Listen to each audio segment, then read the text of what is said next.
Hello, everyone. I'm Mayor Andy Adams, and with me is City Manager Deborah Sargent, and we are providing the update for the week of August 19th for Shaw TV.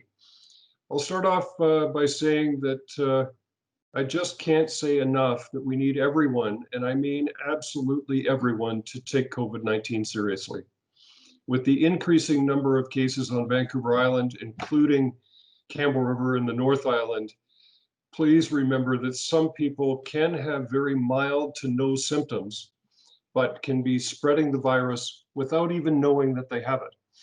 And we've heard the reports in the last couple of days from Dr. Bonnie Henry and Dr. Tam and Minister Dix that the numbers have exceeded our previous high for COVID-19, which is alarming and means we need to really be careful, respectful, keep physical distancing, and vigilance in hand washing. And I really urge our community members to really take that to heart and do your thing.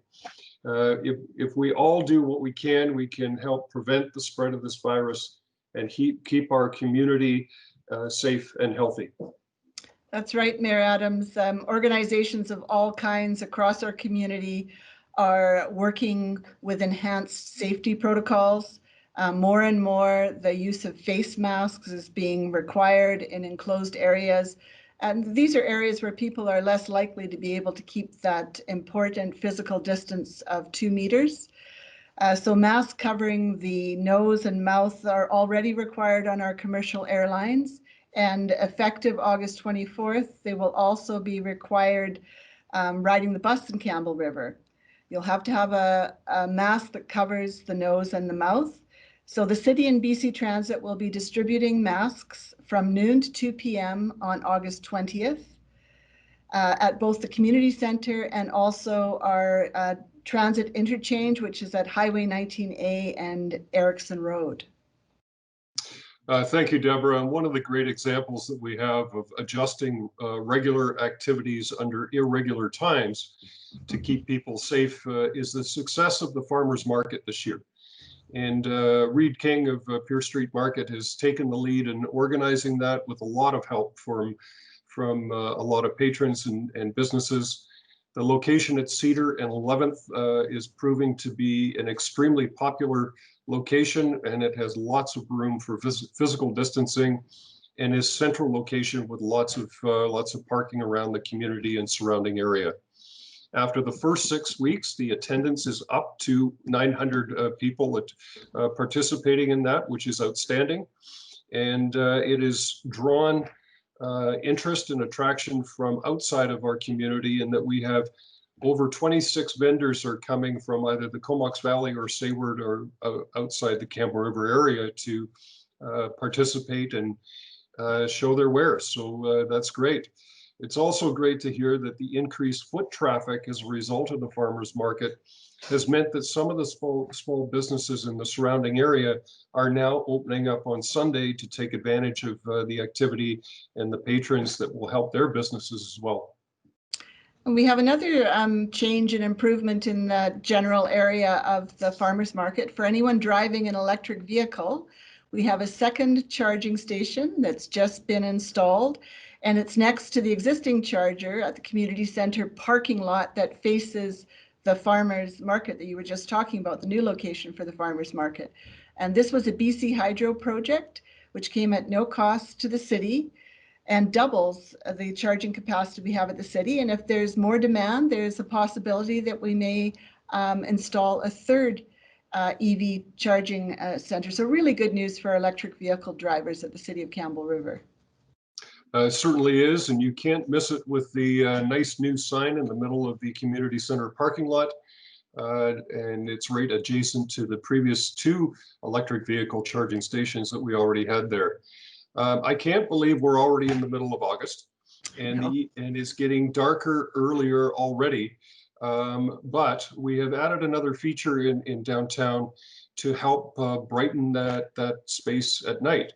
So if you happen to be downtown at dusk or in the evening, and you're driving down the Island Highway coming down the hill to the Maritime Heritage Center and through Pier Street, you will notice that the beautiful mural that was done by Alex Whitcomb at the BC Centre for Aquatic Health Sciences Centre has been illuminated. And this has been a partnership with the property owner, the city, and the Pier Street Association. And it just looks absolutely spectacular. So keep your eyes on the road, but enjoy the lit up mural. And this is the second one that we've done. The first one was another mural by Alex Whitcomb across from the Legion on, I believe it's 11th Avenue. And they're both absolutely spectacular, and we hope we can continue to do more. That's right. It's actually 3 stories high. So as you mentioned, absolutely spectacular entrance to the south end of our downtown, and something that will enliven and brighten up Pier Street, and particularly in the dark winter months. And as you mentioned, I can't believe it's already starting to get dark earlier in the evening now. It is. So with that, council has had an extremely busy couple of weeks with lots and lots of meetings, albeit virtually. We're continuing to work in a virtual world right now. But we had a special meeting of council last week on August 13th, and it was an important step in hearing from people about the issues in our downtown core. Council shares the community concerns about the increase in unacceptable and inappropriate behavior throughout our downtown area, and we agree that this must be addressed and cannot continue. The city has made significant investments, both with manpower and financially, in improving the downtown area, and we appreciate hearing the constructive ideas from community representatives. And really want to thank, in particular, Jan Wade and Heather Gordon-Murphy from the Heart of the City Downtown BIA, Mary Ruth Snyder from the Chamber of Commerce, and the folks from the Campbell River Homeless Coalition, as well as many, many others. We had 12 delegations at the meeting on the 13th to state their case as to what their concerns, and providing a constructive comment and suggestions for improvement. And we will continue to take a look at the options that were presented and what is feasible to pursue at this time. Thankfully, we have a number of solid relationships and close partnerships that we can work together to help resolve this situation. Our council meetings continued on Monday and Tuesday of this week. At the council meeting on Monday and committee of the whole yesterday. And most of us roll right into the Strathcona Regional District today, keeping things going. But speaking of keeping things going, our Development Services Department continues to knock it out of the park. We have had an unprecedented amount of applications, and you'll see whether it's apartment or whether it's condo or multifamily or patio homes or townhomes and single family. A lot of development is going on, and we really commend our development services staff for keeping those moving and allowing the developers in the construction industry to continue to help our economy moving forward. But one item in particular that we did on Monday night was we approved the development of the new 79-unit building. And this is an apartment building on the corner of 8th and Dogwood, directly across from the track at Phoenix School. This will fill the gap of affordable rental housing for working families. And when we say affordable housing, this will be market affordable housing. There is a 10-year agreement with BC Housing to keep this at an affordable market level. It is not subsidized affordable housing, but it still is another accommodation that will help those that are looking at a place that is reasonable, close to town, on a major bus route, and hopefully will be another great addition to the city. And speaking of housing, as part of our housing growth review, we're seeking public input on proposed changes to the estate designation on properties in Quincy Heights. So this change wouldn't apply to zoning on any property. Any future proposals for zoning changes would still require neighborhood notification and, of course, a public hearing. But the change would allow the city to consider proposals for more and different types of development in the area. So there's 3 ways that people can share their feedback. Number 1, you can request to join one of our 3 online workshops on August the 25th. 2, you can complete a workshop booklet and send it to the city by 9 a.m. on August 28th, or you can participate in a public hearing that will take place in September. So all of the details are available on the city website at campbellriver.ca/quinsam-heights. I also have a series of updates about service changes at the city. The downtown safety office is now open to the public again, 8:30 to 4:30 p.m. Monday to Friday. In our development service department, we're now booking in-person appointments for building, engineering, planning, and business license services. And whenever possible, we're still encouraging meetings electronically, via telephone, and outside site meetings to review files and projects. Moving to the recreation department, we're resurfacing the Willow Point tennis courts. That started, and we expect the courts will be closed until the end of the month to complete repairs. Just a reminder, the Rob Braun and Centennial Park tennis courts are still available. The Recreation Department is also offering 1 more week of classes at the Sportsplex, and then will be temporarily closed for some building maintenance. So classes offered now include outdoor fitness classes and spin classes.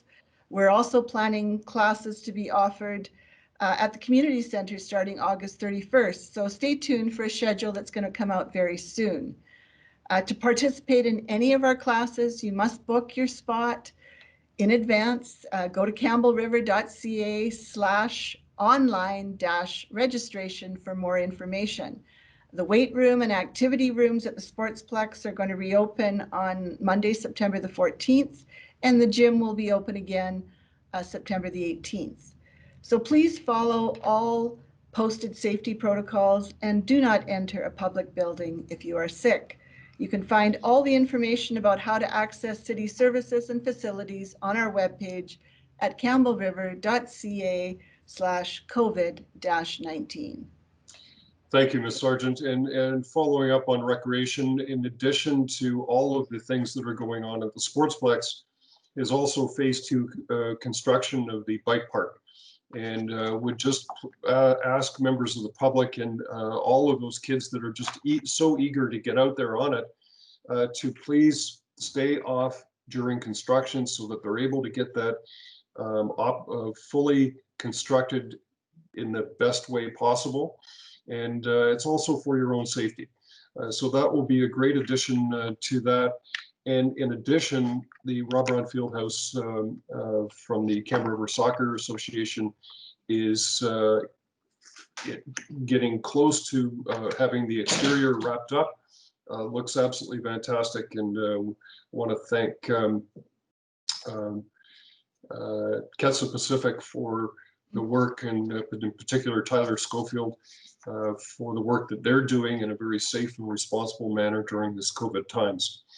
Those are some of the highlights. It has been busy, so thank you, and thank you to Shaw TV for providing the opportunity to update the community.